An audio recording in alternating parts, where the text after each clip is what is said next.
દ્વારા જે નેટવર્ક ઊભું કરવામાં આવ્યું લોકોને છેતરવા માટે, એજન્ટો ભરતી કરવામાં આવ્યા, એમાં સૌથી ચોંકાવનારી વાત જે સામે આવી, જેની સતત ચર્ચા થઈ રહી છે, અને એ છે સરકારી શિક્ષકો. અને આવા સરકારી શિક્ષકો એક પછી એક ભૂગર્ભમાં ઉતરી ગયા છે.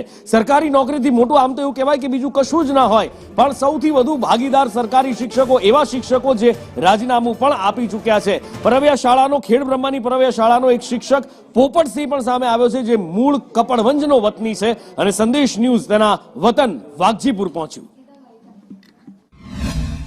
ખેડા જિલ્લાના કપડવંજ તાલુકાના વાઘજીપુર ગામ, અને આ ગામમાં રહેતા પોપટસિંહ સોમજીભાઈ ચૌહાણ નામના જે વ્યક્તિ છે, તે વ્યક્તિ બીઝેડ ગ્રુપના એજન્ટ તરીકે કામ કરતા હતા. બીઝેડ ગ્રુપમાં ચાલતી જે સ્કીમો હતી, એ સ્કીમોનું લોકોને જાણ કરતા હતા અને તેના મારફતે લોકો પાસેથી તે પૈસા ઉઘરાવતા હતા.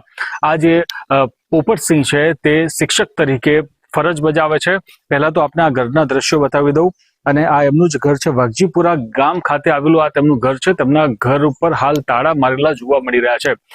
જે પ્રકારે આસપાસના રહીશો છે તે જણાવી રહ્યા છે તે મુજબ આ જે સમગ્ર જે કૌભાંડ બહાર આવ્યું ત્યારબાદ તેઓ ઘરે તાળા મારીને ક્યાંક જતા રહ્યા છે.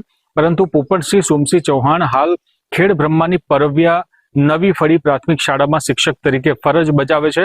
હાલ સંદેશ ન્યૂઝની ટીમ ગ્રાઉન્ડ ઝીરો રિપોર્ટ માટે પહોંચી હતી, તેમના ઘરે પહોંચી છે, પરંતુ તેમના ઘરે હાલ તાળા જોવા મળી રહ્યા છે. કરુણેશ પંચમેદી, સંદેશ.